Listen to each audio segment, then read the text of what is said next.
Returnal is a third-person roguelike sci-fi shooter for the PlayStation 5. The game runs on Unreal Engine, but uses a lot of custom tech, like level generation, global illumination, and a GPU particle system that were all developed here at Housemarque.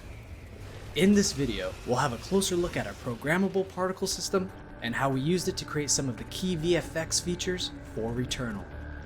This includes things such as some of the vegetation, character effects, like tentacles,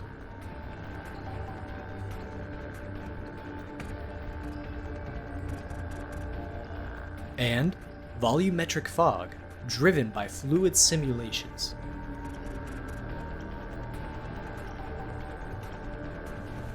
Let's start off with character effects and tentacles in particular.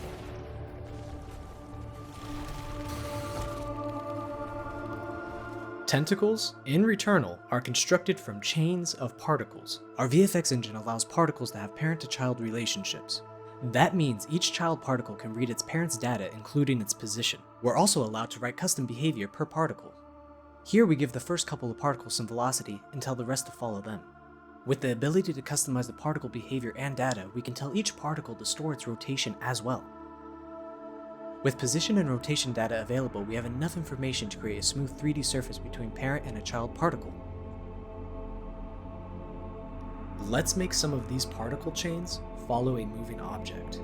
As the renderable surface is constructed per particle at runtime, we can easily modify their appearance in-game. Here, we make the particles switch to a different material and grow the chains longer and surface thicker. We can use signed distance fields to make the particles collide with in-game geometry. And from these collisions, we can spawn new particles or create events, for example, sounds. In-game, we use the tentacles to signal enemy states by changing the tentacle colors and behavior. Here, you can see the emissive color getting brighter before and during the enemy attack. We can access the character bone matrices from our particle system and bind the tentacles to bones or vertices of the enemy mesh. Besides telegraphing enemy intentions, the tentacles give the enemies dynamic secondary motion procedurally, without the need for keyframe animation. And when the enemies are defeated, we can detach the tentacles from them to provide a satisfying feedback to the player. But the use of tentacles wasn't limited to just enemies. We made some of the interactive vegetation on Atropos with them as well. In the next segment, we will have a closer look at our fluid simulation tech. We use fluid simulations extensively in Returnal. One of the most important use cases is to simulate airflow around the player. For that purpose, we use a fluid simulation grid that follows Celine as she moves around the levels. We refer to this simulation as global fluid simulation. Game events can apply impulses to that fluid grid.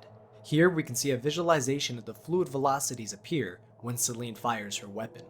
Other player actions like dashing and melee also have an effect on the simulation. Every visual effects system in the game can sample the global fluid simulation. Here we can see the vegetation reacting to bullets fired by Celine. We can also do similar things with almost any actor in the game.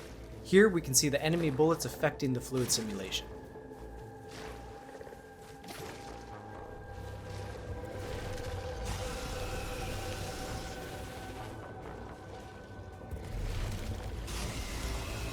In Returnal, we use a lot of volumetric fog in our levels. The fog density can be affected with the global fluid simulation, making the fog more reactive.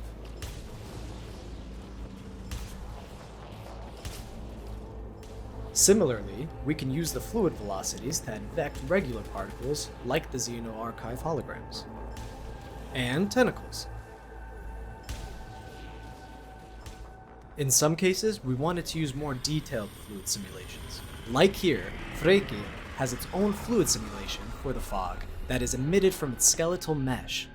Also, there's a separate simulation for the fog on the ground, as we wanted to have some extra detail there as well. To emit fog from the skeletal mesh, we made a custom component that converts the mesh into voxels.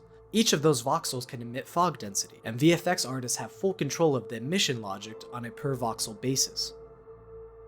To make the fog look more interesting, we can ramp up the density amount and add turbulence into the simulation. Volumetric fog isn't the only way to visualize the density field, though. We can do isosurface extraction from the simulation data and give the effect a more solid appearance. This technique was used to bring some of the alien technology and cosmic horror elements on Atropos to life. In the last segment of this presentation, we're going to have a look at how we did some lightweight destruction visuals with our particle system. We do prefacturing of the destructible assets in Houdini. Before the asset is fractured, we do a pass where we separate the interior of the object from its surface. Here, the object on the left is the source mesh, the object in the middle is the fractured interior, and the object on the right is the fractured exterior. We export both the interior on exterior meshes from Houdini to Unreal Engine, using a custom format that allows us to retain information such as bounds and pivots. To keep things lightweight, we don't do RBD at all. Instead, everything is done via particle simulation.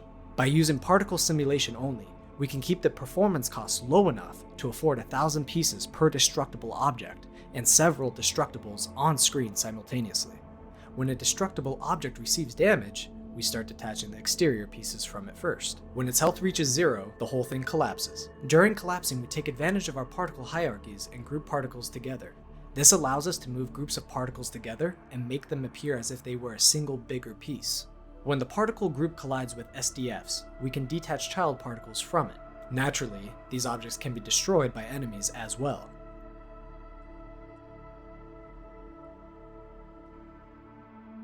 And we can use the tech to destroy some of our mechanical enemies.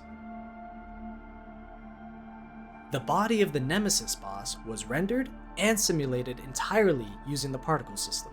Per particle control of the pieces allowed us to animate them, based on where the player bullets hit. We also used a sparse fluid simulation and voxelizer for the Nemesis's head as well. In the later stages, we made the pieces move around by themselves to support the dreamlike atmosphere of the encounter.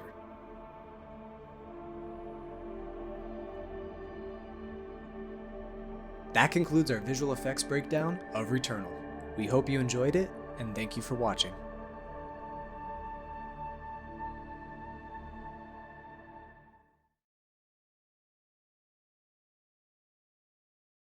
PlayStation